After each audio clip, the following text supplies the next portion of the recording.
Bonjour, merci beaucoup pour cette invitation. Donc, je ne vais pas le répéter, je suis neurologue à l'Arviboisière. Je dirige le Centre Mémoire de ressources et de recherche, donc qui est dédié aux pathologies neurocognitives et pas que l'Alzheimer. Et on a créé une unité dédiée aussi à la maladie à corps de Lévy.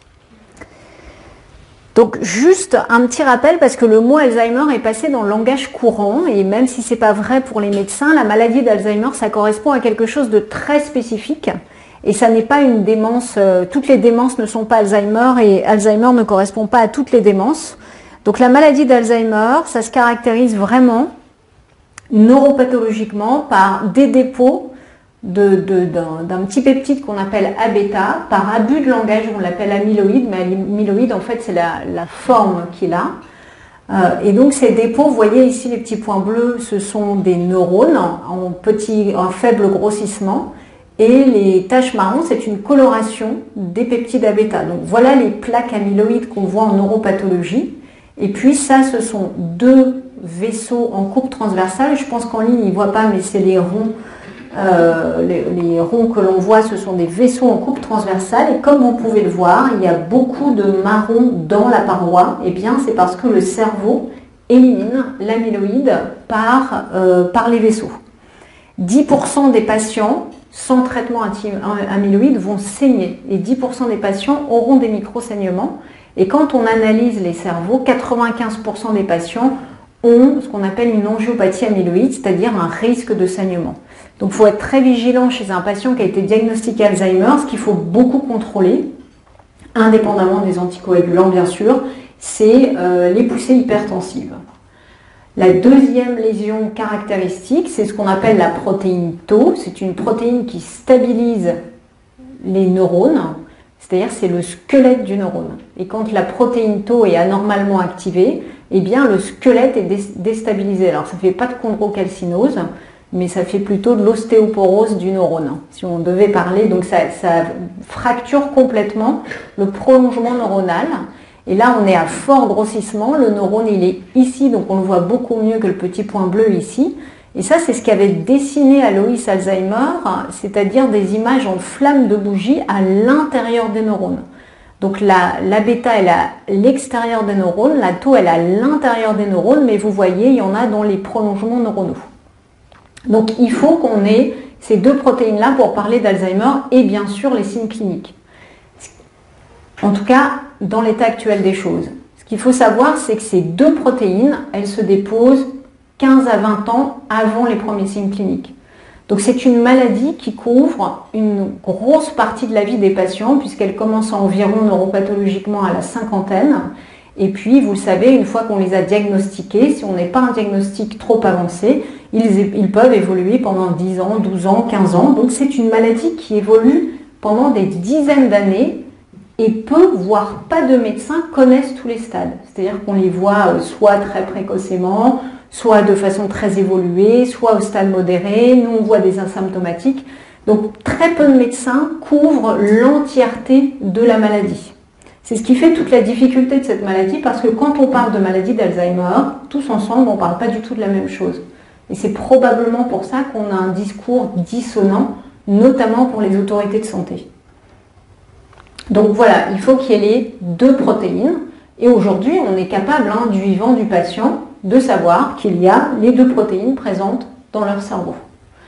Donc là, je ne vais pas détailler très précisément, mais c'est juste pour vous montrer un petit peu la cascade. Donc ça, c'est des vieux souvenirs de première année. C'est une membrane de cellules. Et puis, il y a une grande protéine qui traverse cette membrane qu'on appelle l'APP.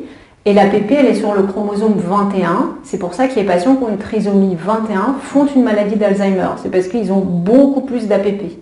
Il y a des enzymes qui vont venir couper cet APP et ça va produire du peptide A-bêta qui va s'accumuler. Okay, donc au début, ça va faire des petites particules de peptide A-bêta. Le cerveau va pouvoir les éliminer. Et puis au fur et à mesure, ce peptide A-bêta va se transformer en polymère et va faire ce qu'on appelle des fibrilles, c'est ce qu'on voyait en marron, et ça, le cerveau n'arrive plus à les éliminer.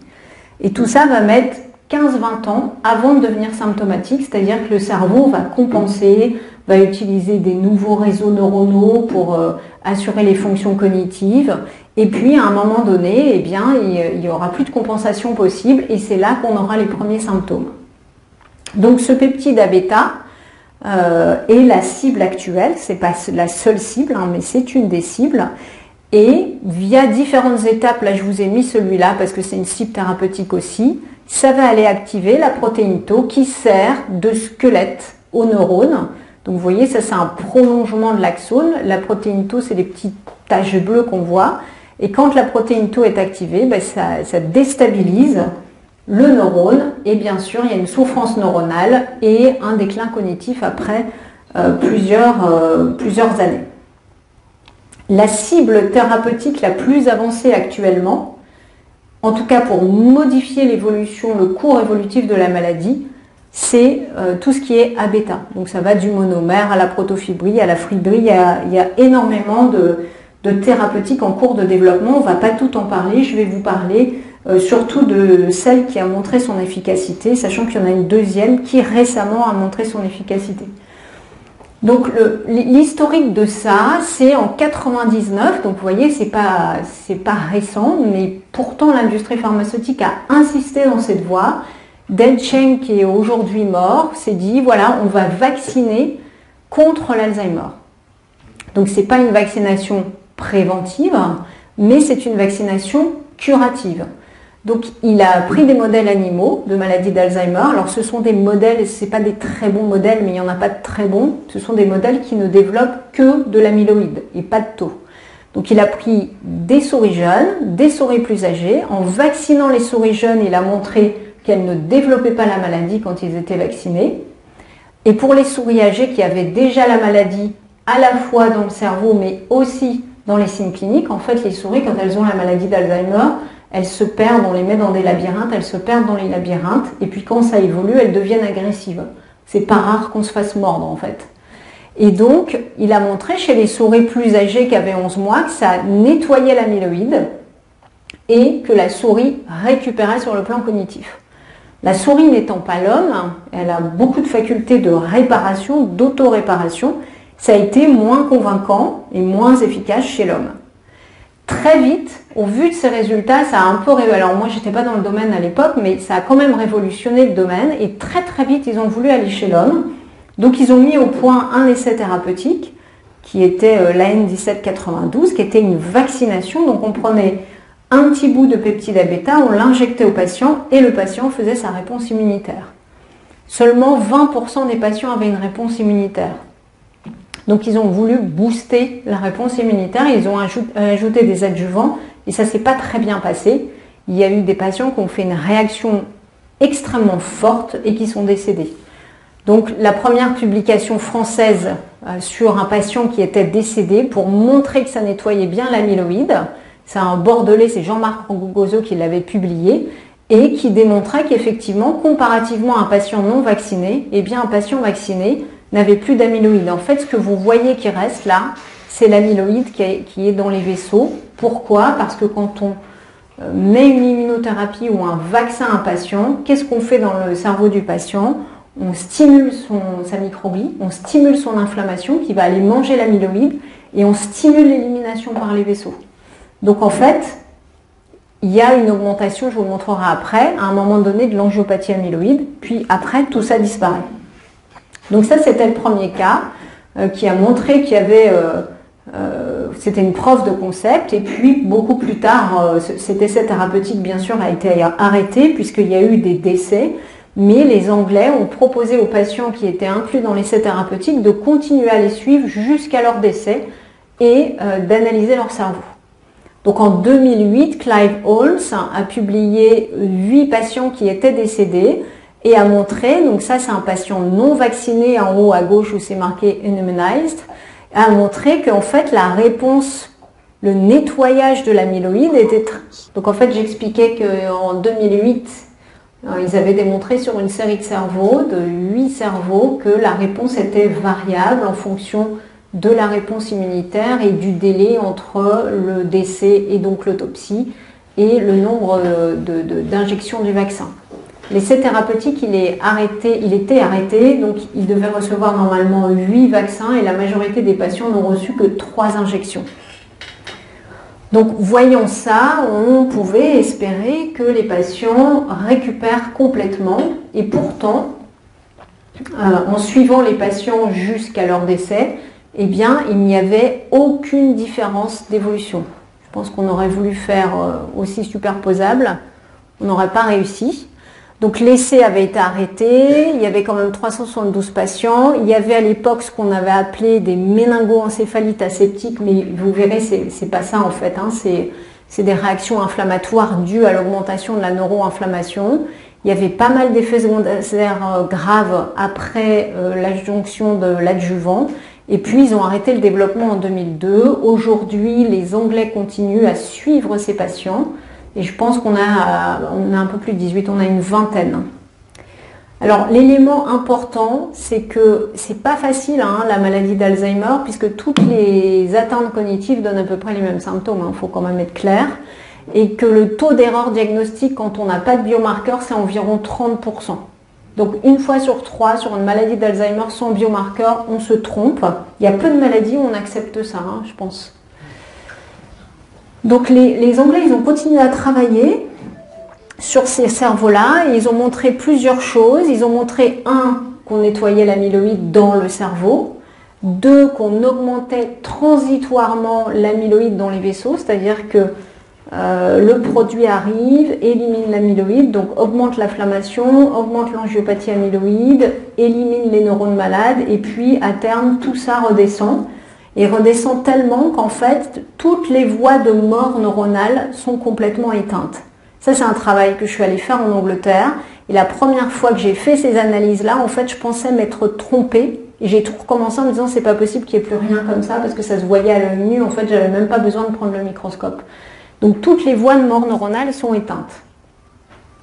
Donc ça, ce sont plutôt des bons signaux. Ça, c'est l'augmentation transitoire de l'angiopathie amyloïde, c'est-à-dire que le cerveau, le produit va pousser l'amyloïde vers les vaisseaux et va stimuler la neuroinflammation. Donc comme il y a eu des effets secondaires graves, ils ont développé une immunothérapie passive, un vaccin passif. Sur les immunothérapies, vous connaissez tous, donc on injecte une quantité constante d'anticorps aux patients. Tous les patients ont la même quantité d'anticorps et ce n'est pas variable en fonction de la réponse immunitaire du patient. Donc celui-là, il s'appelait le bapineuzumab, c'était le même laboratoire. Ils ont fait une phase 2, une phase 3. Vous voyez, 2000 patients, ce qui est plutôt pas mal, et aucune efficacité. Là encore, à l'époque, on n'avait pas de biomarqueur. Il y avait une trentaine de pourcents d'erreurs diagnostiques. Le MMS moyen était à 15, ce qui est très bas. En tout cas, à l'échelle d'aujourd'hui, c'est très très bas. Donc, nous, on s'était dit, ils vont s'arrêter là. Un autre laboratoire a pris le relais, en fait, plein de laboratoires ont pris le relais, mais je vais vous montrer les principaux. Et là, on a commencé à travailler sur des patients plus légers, c'est-à-dire avec un MMS supérieur à 20 et avec des biomarqueurs. C'est-à-dire qu'on ne pouvait plus inclure des patients s'ils n'avaient pas eu de ponction lombaire à l'époque ou de TEP amyloïde, ça c'est venu après. Donc il s'appelait le solanezumab. Vous voyez, il y a eu, alors pour prouver qu'un médicament fonctionne, il faut qu'il y ait 2 phases 3 en parallèle efficaces. Donc là, c'était les 2 phases 3 qui s'appelaient Expedition. Et là, vous voyez, on commence à voir apparaître des différences entre le groupe placebo et le groupe traité. Et en fait, cet essai, ils sont passés à un cheveu d'être validés, puisque 6 mois avant, pour une raison mystérieuse que jamais personne n'a comprise, ils ont changé leur critère principal. Vous savez, dans un essai thérapeutique, il faut un critère. Il faut que ce soit efficace sur un seul critère. Et donc, en fait, leur critère, c'était ce qu'on appelle la CDR, qui est une échelle qui mesure la cognition. Et c'est une échelle aussi que l'on fait avec les accompagnants, donc on mesure l'autonomie. Et là, vous voyez, le petit p était significatif. Eh bien, ils l'ont changé pour Adascope 6 mois avant la fin de l'essai. Ce qui fait qu'ils n'ont pas été validés parce que ça, c'était pas significatif. Alors que le MMS, l'autonomie, tout le reste était positif. Toujours est-il qu'ils n'ont même pas demandé l'autorisation. Ils n'ont pas refait d'études parce que ça faisait trop longtemps qu'ils développaient le produit et le brevet était probablement allait arriver à expiration avant la commercialisation. Plus récemment, vous en avez peut-être entendu parler parce qu'ils ont voulu beaucoup communiquer. Biogen a eu une histoire qui est assez rare et finalement dans le développement pharmaceutique, c'est qu'eux, ils ont fait 2 études en parallèle et une a été efficace, Emerge, et une négative. Donc ça, c'est sur la clinique. Donc les patients qui avaient le traitement évoluaient moins vite, à peu près 22%, que les patients qui avaient le traitement. C'était vrai dans Emerge, pas dans Engage. Et par contre, vous voyez, tout ce qui est nettoyage de l'amyloïde, dans les 2 cas, ça nettoyait fortement l'amyloïde. Donc il n'y a pas de corrélation entre la quantité d'amyloïde qu'on enlève et l'évolution clinique. Le laboratoire a fait le choix de demander un accès précoce en Europe qui a été refusé, un accès précoce qui a été autorisé aux États-Unis mais non remboursé. Et aujourd'hui, il est assez peu utilisé aux États-Unis parce qu'il y a eu toute cette discussion dans la littérature internationale du doit-on l'utiliser ou pas, est-il efficace ou pas. Donc toujours est-il que là, on refait une phase 3 pour prouver ou non l'efficacité de ce produit. Donc si on refait un petit historique, l'hypothèse des mécanismes de l'Alzheimer, c'est en 92. 95, on commence à chercher des biomarqueurs pour montrer que la maladie est bien présente. 99, la vaccination chez la souris, puis chez l'homme avec un essai qui s'arrête mais qui montre qu'on arrive à nettoyer l'amyloïde chez l'homme, sans efficacité clinique à l'époque. Ensuite, les immunothérapies passives débutent, puis des nouveaux critères de la maladie d'Alzheimer il y a un peu plus de 10 ans. Donc on ne parle plus de maladie d'Alzheimer si on n'a pas une preuve que le patient a de l'amyloïde et de la tau. Le développement de nouvelles immunothérapies en utilisant ces nouveaux critères et un début de différence. Ça, c'est des nouveaux critères pour la recherche, c'est des nouveaux critères biologiques qu'on n'utilise pas en pratique clinique courante. Hein. On garde toujours le fait que le patient doit avoir des troubles pour qu'il soit diagnostiqué. L'aducanumab avec un résultat discutable et le lecanemab qui est le dernier, qui a montré son efficacité, 2 phases 3 positives, publiées il y a un peu plus d'1 mois. Et là, vendredi dernier, a été publié, mais dans les revues d'investisseurs, l'efficacité du donanemab, qui est un anti-amyloïde aussi.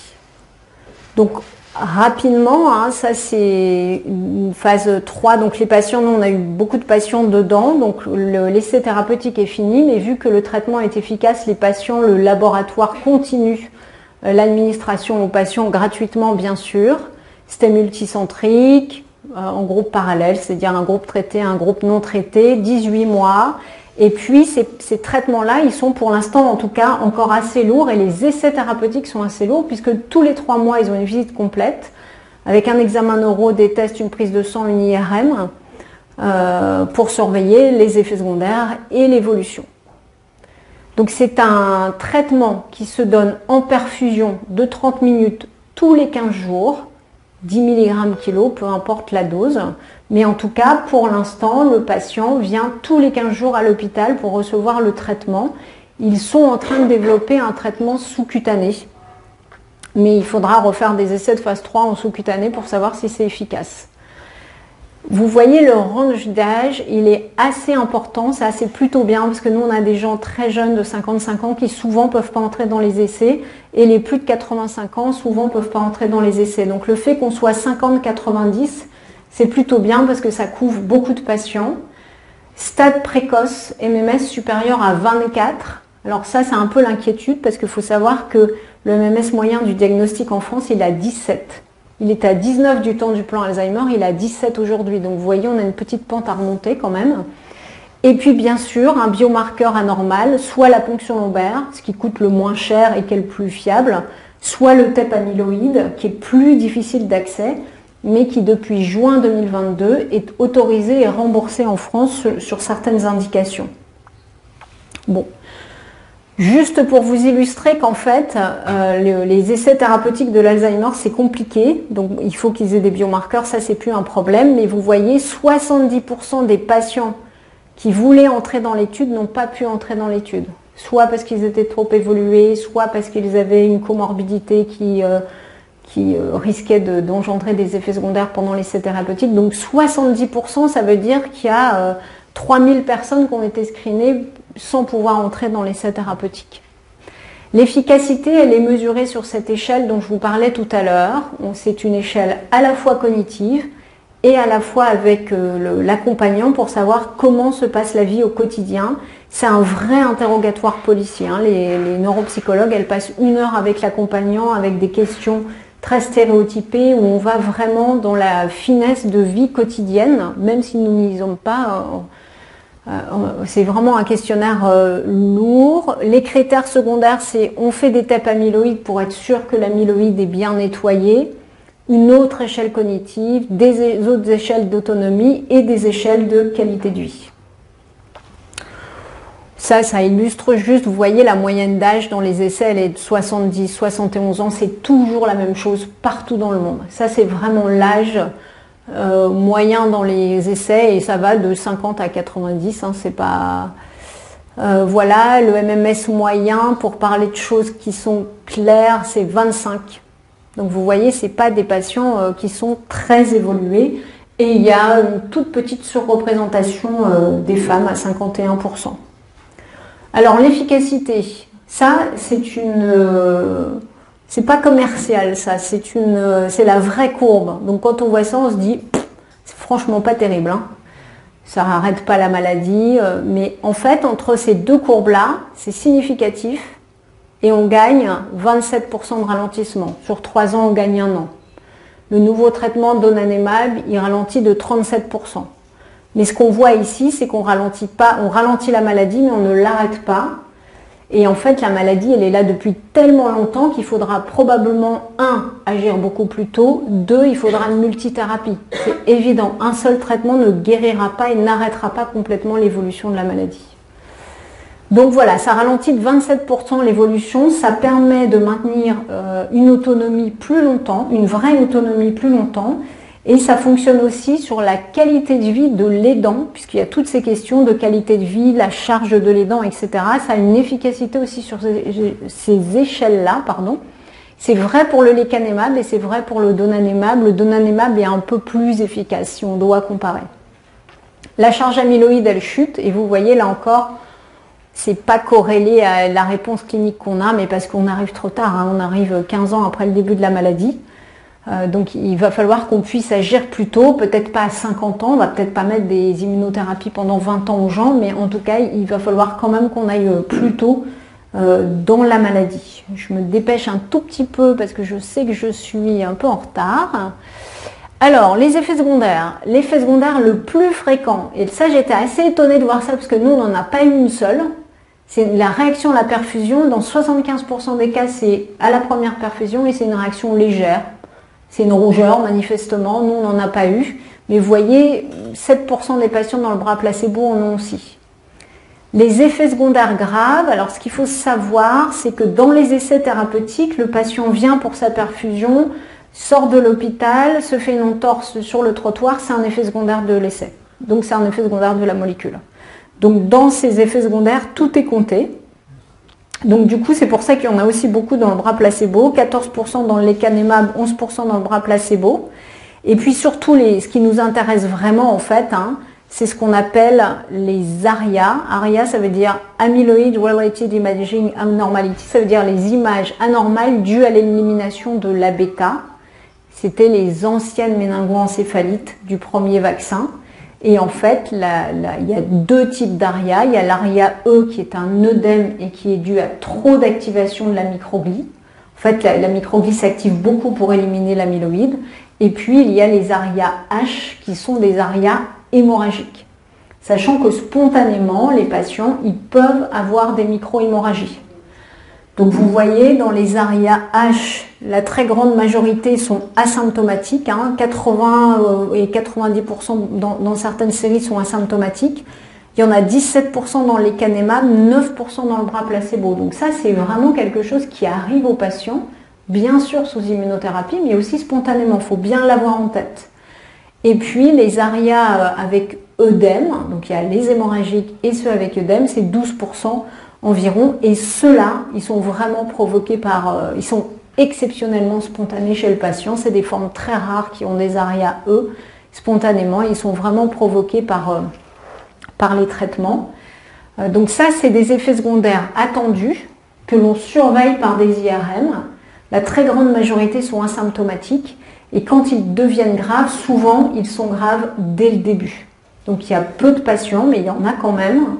Et c'est pour ça qu'au début, ces traitements-là vont être donnés dans les centres experts pour après mieux définir ces patients qui sont à risque de faire des effets secondaires graves et diffuser ces traitements-là dans un deuxième temps. Il y a d'autres effets secondaires qui étaient moins attendus, mais en tout cas qui sortent significatifs. La fibrillation, on ne comprend pas trop pourquoi, mais en tout cas ça sort. Les syncopes, malaises et des douleurs angинeuses. Ça, c'est des images, ça, c'est les micro-saignements, les petits points noirs là que vous voyez. On voit très bien, c'est très facile à voir à l'IRM. Et ça, c'est ce que vous voyez en séquence flair ici en blanc. C'est un œdème en fait. Alors, il faut faire attention parce que quand vous demandez des IRM, vous voyez très souvent la leucoaraiose ou la leucopathie. C'est pas tout à fait pareil. Hein. Là, vous voyez, ça diffuse jusqu'au cortex. Ça diffuse dans les sillons. Contrairement à la leucopathie ou la leucoaraiose qui reste beaucoup autour des ventricules. J'essaye de tenir mon temps. Donc si on fait un bilan de ces 30 dernières années, en fait ça a beaucoup évolué, même si dans la population générale, pour l'instant, c'est pas palpable. Nous, clairement, on voit un changement dans le diagnostic, un changement dans l'âge et dans le niveau de diagnostic qu'on voit en tout cas dans les CM2R. Clairement, s'ils autorisent, et il n'y a pas de raison qu'ils ne les autorisent pas, les immunothérapies, ça va complètement révolutionner le regard sur la maladie et la prise en charge. Je ne vous cache pas qu'on se prépare déjà, mais je ne sais pas comment on va répondre à la demande. Voilà, ça va être le sujet. Donc en fait, si on regarde sur ces 30 dernières années, on a découvert la nature des protéines responsables, parce qu'Alois Alzheimer, il a fait des très beaux dessins, hein, c'est assez admirable ce qu'il a fait, mais il ne savait pas ce que c'était comme protéine. Donc en 80, dans les années 80, on a su. Un diagnostic précis, il est devenu faisable et très précoce, c'est-à-dire que les biomarqueurs, ils sont positifs avant les symptômes. Nous, on le voit dans les cohortes de recherche. Découverte des immunothérapies, la preuve que ça élimine la bêta chez l'homme, la mise au point de marqueurs précis pour le diagnostic et les marqueurs sanguins sont en train d'arriver à grands pas.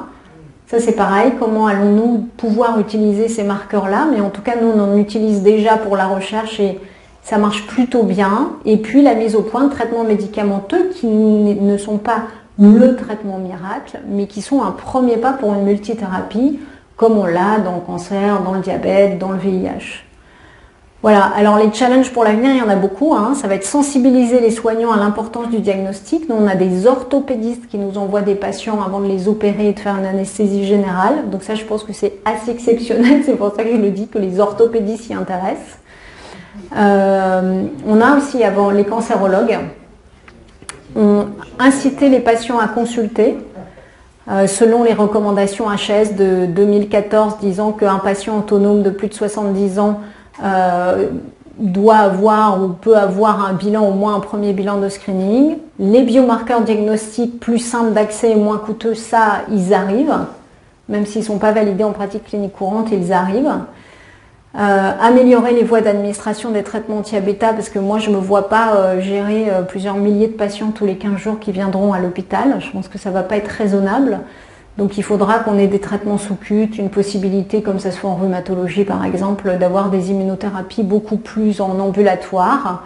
Et puis bien sûr compléter ce traitement-là ou ces traitements-là par d'autres voies. Donc il y a plein d'autres essais thérapeutiques hein, qui ciblent l'inflammation, l'atho, etc.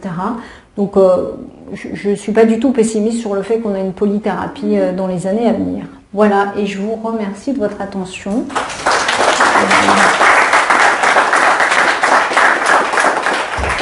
Et nous sommes contactables soit directement, soit via notre collègue local avec qui on échange très régulièrement, des patients, des dossiers, des questions, etc. Oui. Je suis un petit peu étonné. En fait, vous nous avez parlé en introduction de marqueurs sur la libido et sur les A-bêta. Déjà, vous ne nous avez pas trop dit en fait comment sont ces marqueurs, mais en fait, dans votre évaluation, vous évaluez uniquement les effets sur la bêta. On ne sait pas comment la théopathie évolue avec ce traitement. Si, alors on sait. Donc les marqueurs, ce sont des marqueurs dans le liquide cérébrospinal, enfin, c'est l'APL. Donc on est capable dans la ponction lombaire de doser la bêta, l'atto activé, la perte synaptique, la perte neuronale, l'inflammation. Dans l'APL, on est capable d'évaluer énormément de choses. Et donc pour savoir comment les marqueurs évoluent, il y a certains patients qui veulent faire plusieurs ponctions lombaires. Donc on regarde et ça diminue effectivement l'atto. C'est juste, je n'avais pas le temps de le dire dans le temps imparti. Et puis, il y a aussi maintenant les TEP. Donc, il y a des TEP qui montrent l'amyloïde et des TEP qui montrent la tau. Et donc, en faisant des TEP, on suit tout ça. Ce sont des sous-études qui montrent qu'effectivement, ça agit aussi sur la tau, mais pas suffisamment, puisque dans la série de cerveau qui est en Angleterre, on montre aussi que la tau, une fois qu'elle est déclenchée, elle évolue pour son propre compte. C'est-à-dire qu'on a une action sur la tau, mais pas autant qu'on voudrait. C'est pour ça qu'il y a des traitements anti-tau qui sont aussi en cours de développement, pour mettre en plus des traitements anti-A-bêta.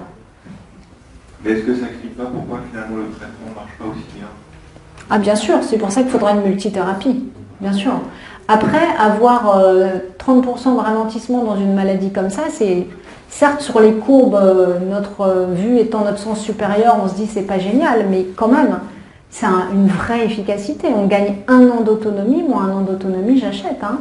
Je veux dire, même dans la SLA, on n'a pas ces résultats-là sur des nouveaux traitements où tout le monde dit c'est super parce qu'on gagne 3 mois. Mais 3 mois dans la SLA, j'achète, c'est les premiers pas. Je pense qu'il ne faut pas attendre le traitement miracle. Il faut y aller comme on a fait pour le VIH, en fait.